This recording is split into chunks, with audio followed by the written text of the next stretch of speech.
Plus 49. Bienvenidos to another episode of Plus 49. My name is Sigrid Arteaga, and I'm so glad to have you with us for another summit edition of this show. Today, we're unpacking some of the most urgent stories that are reshaping Germany's politically and cultural landscape. We're also going to be talking about the wildfires currently burning across eastern Germany and how these fires are exploding an often overlooked danger, which is unexploded World War II munitions that are still hidden beneath the surface. And later in the show, I sit down with Theodora. She's the founder of the app Velout, to talk about solo traveling, growing up between cultures, and how movement can offer more than just an escape.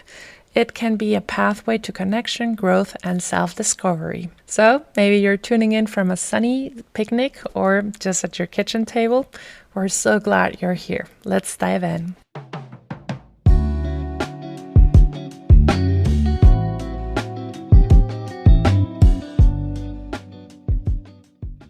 Let's start with the news this week. Tensions at Europe's internal borders are once again making headlines. Starting on Monday, Poland introduced a temporary border check with Germany and Lithuania. Prime Minister Donald Tusk says the move is aimed at reducing what he calls uncontrolled flows of migrants moving through the Schengen zone. The decision comes in a direct reaction to Germany's continuing border checks, measures originally introduced last year to limit irregular migration. While freedom of movement is a core principle of the Schengen area, the current German policy includes controversial provisions that allow border agents to turn asylum seekers away. Shifting now to domestic politics, Germany's center-left SPD is preparing for a legal confrontation with the far-right AfD. At its national convention in Berlin, the party voted to form a working group that will assess whether the AfD violates Germany's constitution. If enough legal evidence is gathered, the case could be brought before the Constitutional Court. SPD leader Lars Klingbeil describes the move as a historic responsibility, arguing that democracy must be defended not only at the ballot box, but also within the courts. But not everyone is convinced. The CDU has expressed concern that banning the AfD might only deepen public disillusionment. As of now, the legal route ahead is long and far from certain. In a similar development, former Chancellor Angela Merkel has entered the national debate, voicing clear disagreement with the party's current asylum stance. In a conversation with refugees broadcast by WDR, Merkel stresses the importance of providing fair asylum procedures at the border. Her comments directly challenge the Merz-led CDU and echo the more humanitarian approach she took during the 2015 refugee crisis. Merkel was careful to acknowledge that migration needs regulation, but said the answer must be coordinated, legal, and European. For deeper dives in these stories, check out our online magazine at plus49.de.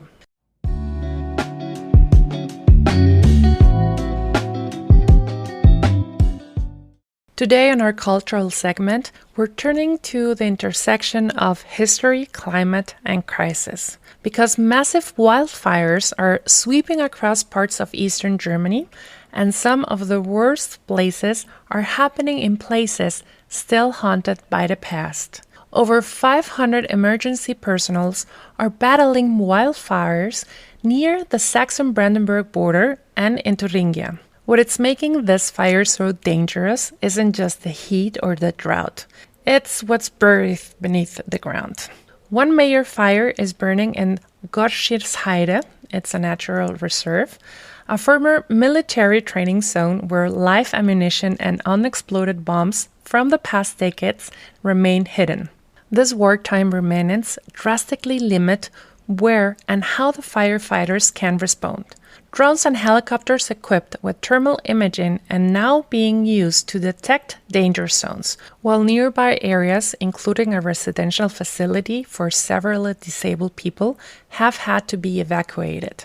In Thüringen, Crews are tackling the region's largest wildfire in over 30 years. Roughly 300 hectares are affected, and the combination of dry vegetation and shifting winds has officially bracing for more flare ups. So, why is this happening and why here? Well, it's happening everywhere, but of course, climate change is a major fact. Prolonged drought and rising temperatures have left forests across Germany tinder dry. But there's another layer history. Thousands of former military sites, many of them in eastern Germany, still contain unexploded ordnances from Nazi and Cold War eras. Just north of Berlin, in Oranienburg, an estimated 200 Second World War bombs are still buried.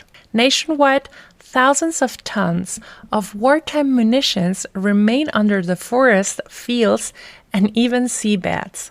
This legacy has turned natural fire into a dangerous and unpredictable crisis and serves as a stark reminder on how the past can quite literally resurface in any moment.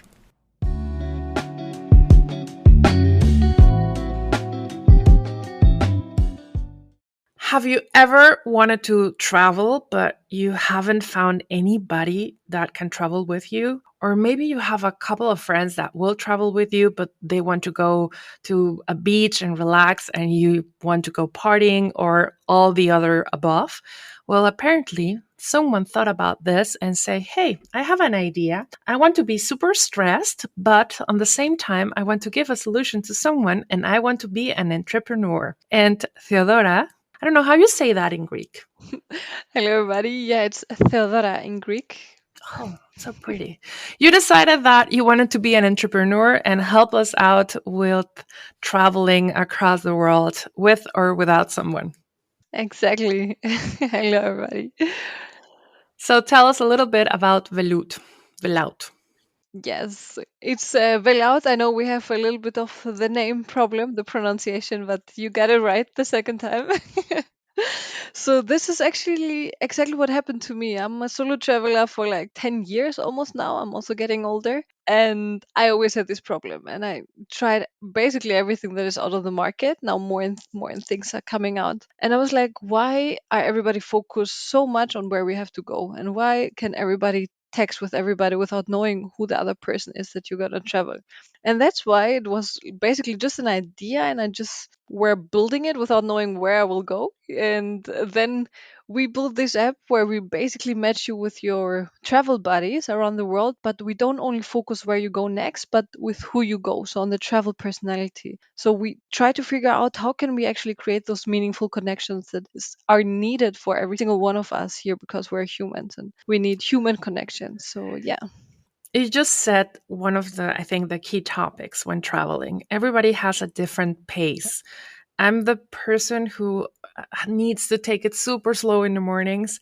And I have one of this great friends that needs to wake up very early in the morning and goes jogging and then comes back and is like, let's do things. And I'm like, oh my God, please, I can't. And it's not that we don't match, it's just that she wants to do something different and I want to do something different. So matching personalities, I think it's a very important thing because everybody has a different pace when traveling. So Velout, when I go there and I download the app that you can now find in any Apple store and in any Android store, and what will come? Yeah. So what will come is a onboarding process. So basically we verify your number first of all instead of email because we were thinking of okay, how can we make the app right away more secure? And we realized everybody has 10 emails, everybody can create an email. So the most secure way is to ask for the phone number because in anyhow if something happens and we don't hope for this, but in anyhow those phone numbers are connected to one single person. So it's easier to get the identity of the person. Obviously, we have to anonymize everything with the data protection. We are really, we have to be careful with that. So everything is anonymized. We're in Germany, data protection. Yeah, we're in Germany. Exactly. Our servers are in Frankfurt, Germany. Everything is like protected as much from our side. That's why we ask for your phone number first, and then you have a onboarding process where you also think about where you want to go next, what are your interests, put a little travel pictures, and then you can also verify your profile. And what is now basically missing still is like the bigger travel personality matchmaking, because we're doing this together with a research center. So in the next 2 months, we will have this major update. So that's why we took it a little bit out to make it more research based. And where you can basically exactly what you said. In the morning, if you're a morning person, you put like I'm more a morning person. I'm a slow morning. I plan my trips right away. I want to go to hostels. No, I want to have a budget friendly travel accommodation. So everything that we are right now analyzing will come into our app, and then you can basically for every single trip that you create on our app also have your travel personality, because we're so different and our needs and wants are different on every trip. So that is basically how it works, and it's globally available and for free right now. So I would get the chance to download it, because you might get a lifelong subscription if you're the first 500 people. So Then definitely we'll all download it right now.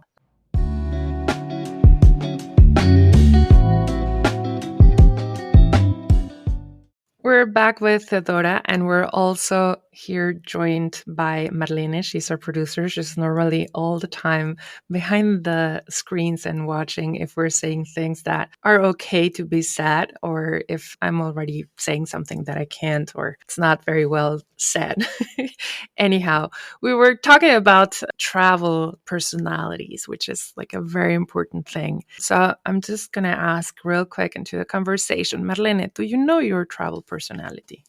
So the first thing I notice about myself is that I'm awake early. So, and a friend of mine, she sleeps until like 12 or 1 a.m. And we also have to struggle. Like I'm awake at 8 a.m. and we don't match that way. So it's always complicated to like find the middle ground, and we have to compromise. So that's definitely a thing for me. And on the same time, I have to take an afternoon break. I can't go the whole day. So I have to take a break in between. And I was traveling with my family, and they're like adventure all day, and I just can't do it. And then I always have to clink myself out. So I think that's really interesting how different we are in and how many aspects there are to it. How did you arrive into this whole personality travel, Theodora? How did you arrive in this place where you said, like, I'm hearing what you're saying and I want to take things into my hands and do an app? Didn't you got like super afraid of starting on your own, on the idea if somebody would love it or not? You know, like did you got there, and how did you overcome the fear and just start doing it?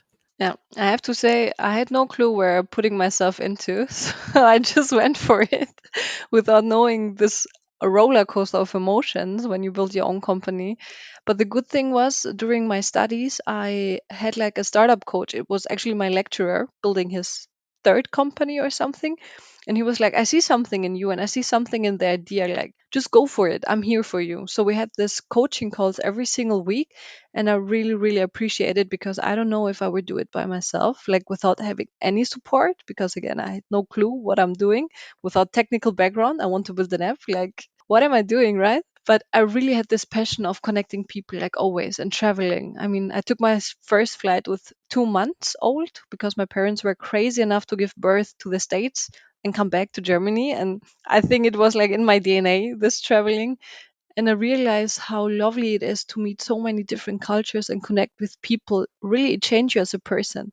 And I wanted to give this opportunity to everybody out there who are scared to travel alone, the ones who never can find like-minded people. Because at the end of the day, we want to travel and don't have service connections. So that's why I did a deep dive into and asked the question, what are actually those parameters that connect us on a deeper way? And then we got backed up by the research center of psychologists who were like, we're going to help you with analyzing all the data around it and build human centric design and technology together with you. So it was like really connecting the dots when you walk you the way. So I'm encouraging every single person to just go for it without knowing the outcome, because you never know what's going to happen. If you're passionate about anything, just go for it.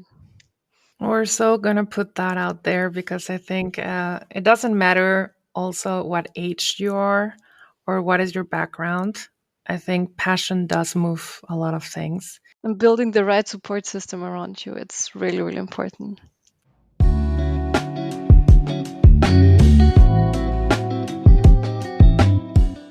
We've been talking about traveling and how it is to travel alone, to have your own profile, to be entrepreneur. And you have a Greek family, but you had all your like you grew up here in Germany, right? Yes, exactly. But I'm born in the States, so a wild combination. How has it been for you as someone who comes from this multicultural environment to adapt on one side to Germany, to adapt on the way that some customs change the way you perceive traveling? And also, what do you feel? Do you feel German? Do you feel Greek? Do you feel American? Do you just feel like a global citizen?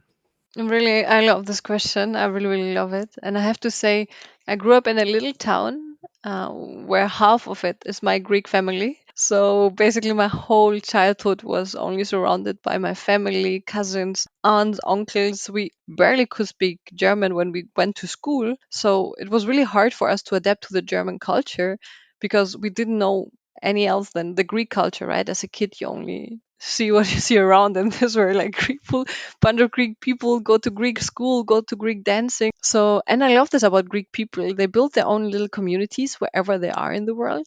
So I would say I feel much more Greek than German because I still sometimes have this difficulties to adapt to the culture of it. And whenever I'm in Greece, I'm like still there also having my difficulties. So, but it's more like feeling like home. And then having the American passport, it's wild. So at the end, I know I'm a human being, and 99% of our DNA is shared with every single one of us.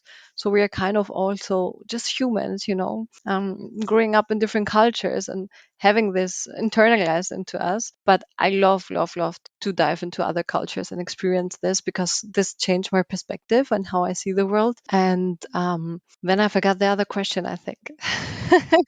No, but I think we already on that track on multiculturality and of course traveling borders, the vision of life, and you become a little bit more flexible and you Yeah. understand a lot of other things. But regarding that first part that you said that you were born into a sort of Greek state outside of Greece, what would it be for you the best way to integrate into Germany? Because, of course, we can always stay outside of the German culture, especially if you moved here with your family and you only speak the language in your house. Weirdly enough, my family came from Germany and went to Mexico. And in my house, we only spoke, my grandmother only spoke German. But then my mom got married to a Mexican, and then suddenly we became very Mexican. I was born very Mexican, yet my cousins are still kind of very German. So I mean, it's a different situation, but considering the fact of what we're seeing right now in Germany, this need to integrate, that's something, this Willkommenskultur, we have not really gotten it. We have not really understood how Germans work or how Germany works. As someone who was born here, but in this environment, what are your thoughts on integration? So I would say I have a lot of friends from all around the world who are also living in Germany who have difficulties. I have a lot of Greek family who came and moved back again. My sister moved back to Greece since almost 10 years now because she was like, I cannot do this, it doesn't fit my way of living. And I have to say it's okay as long as you respect the culture of the country you are in and you kind of try to adapt and be open and curious about all the traditions, about all the way of living. It's fine. You don't have to adapt it, but you have to respect it, you have to accept it, and you have to learn in an intelligent way how to have this cultural awareness and work together. I don't think it's necessary to become German. I don't think it's necessary to become Greek if you move to Greece. I think it's just important that you respect the people and you are not like frustrated or, like pissed and angry at the way they're doing this because, hey, that's who they are. That's how they grew up. And we're all humans. We should respect each other and have this curiosity about learning other cultures, about learning how they talk, how they work, how, you give feedback. I think it's beautiful to have this learning aspect in mind and the curiosity when it comes to moving in another country, growing up in another country. And yeah. I mean, even going back to Greece now, I have to learn so many things, right? And just don't get angry right away. I think at the end of the day, I mean, we've talked with a lot of people from different parts, but even if you just talk with the first generation Turkish people in Germany, especially in Berlin, we all have the same feeling.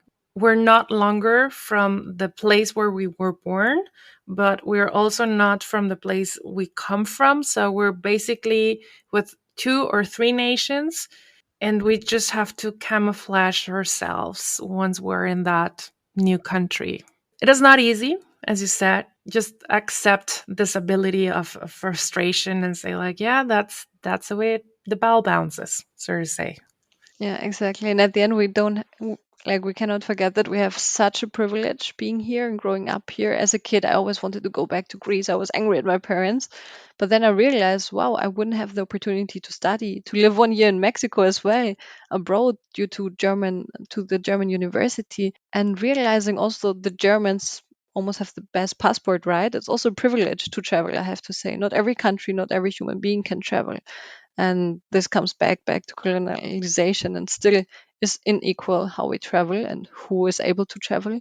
So again, seeing all these privileges that a country like Germany can give us and adapt or having this gratitude for it, at least I think it helps.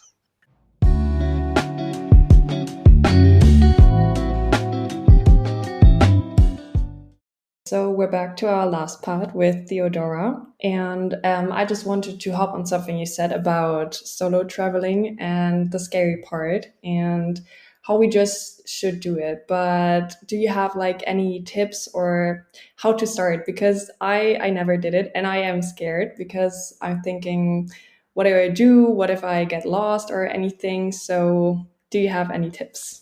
Yeah, so first of all, I always say if it's your first time solo traveling, and I swear it changed you, just go for a safer place. Go somewhere that is closer to your hometown. Go somewhere where you can speak the language or where English is like really common. So don't make a big trip right away.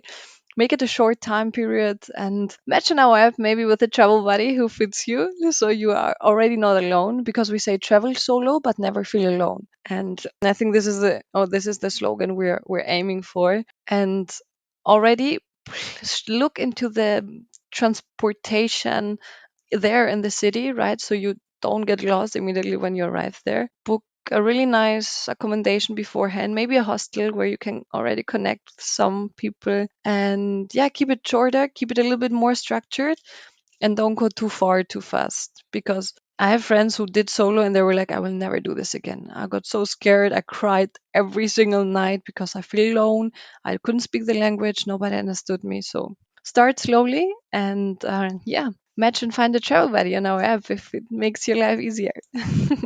Thank you. I think those are some really good tips. And especially because I'm German, I like to plan things ahead. So, so the organizing part really speaks to me. And maybe you can tell us a little bit about where we can find you and how we can support your app.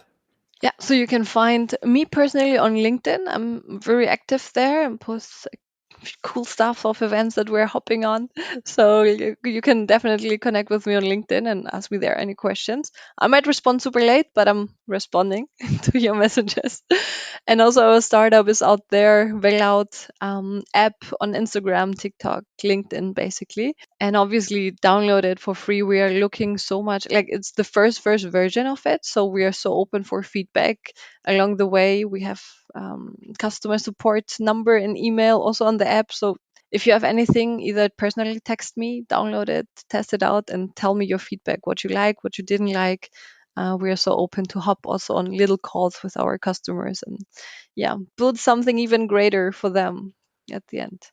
That sounds really nice. And I really hope your app takes off because I think it's a really great invention, especially for starting solo traveling. And thank you so much for joining us today and giving us these insights. Thank you so much for having me here and for your valuable time. I really enjoyed it.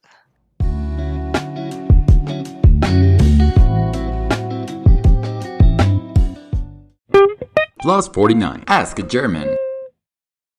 I actually have in I think my school time was the funniest with this interaction of German culture, because then I was out of my Greek bubble into this multicultural, especially German school. And I was like inviting my friends for when we had the breaks, right? I was a little child. My parents give me money to buy something, and I was buying for my friends because that's how you do it in Greek culture, buying for somebody, then they buy something back. But it never happened. And I was asking myself, why they're never inviting me for anything, not even for €1 bread. It was not that expensive. So I was like, maybe I should stop inviting them all the time because my parents were like, "Where's all your money?" And I'm like, "I'm inviting my friends. That's how we do it, no?" So I'm like, why they're so also as children so close with your money. So how you say this, Schwaben? I also grew up in the Schwabenländle, right, where everybody is counting every cent. So I was like, why can they not invite me even for €1 Pausenbrot? So I totally get where you're coming from, and I also noticed this when I was younger. But in Germany, there's actually a cultural norm around this. Every cent counts, literally. We grew up with a saying like, wer den Cent nicht ehrt, ist des Euros nicht wert. Basically meaning honor the penny or you're not worth the euro. Highlighting a deep-rooted respect for small amounts. And this is not about being stingy. It's about precision, responsibility, and fairness, like most things in Germany. Interestingly, our history also plays a big part. Germany's hyperinflation in the 1920s and post-war currency crashes taught families that money can vanish overnight, making every cent precious. Today, that psychological legacy lives on. Cash gives a tangible sense of control over spending. This is also the reason why many people still prefer to pay with cash instead of card. In daily life, German cashiers are legally obligated to give exact change. Rounding up, even by a cent, can be seen as theft. And if a friend pays for you, expecting the exact amount back isn't them being cheap. It's them respecting fairness and avoiding ambiguity. It's simply the right thing to do. For us, financial interactions, even small ones, reflect reliability and trust. Remembering exact amounts shows we didn't take anyone for granted and that we take commitments seriously. All in all, it's less about the money itself and more about integrity.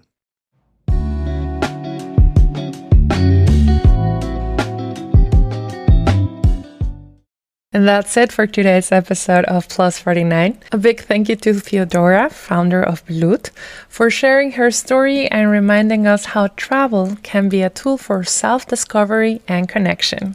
And a special shout out to Marlene, our producer. She's keeping the show running behind the scenes. We'll be back next week with more voices, more ideas, and more glimpses into the life in this endlessly fascinating city. Until then, take care, stay curious, shake off that booty, and enjoy the summer. Hasta la próxima.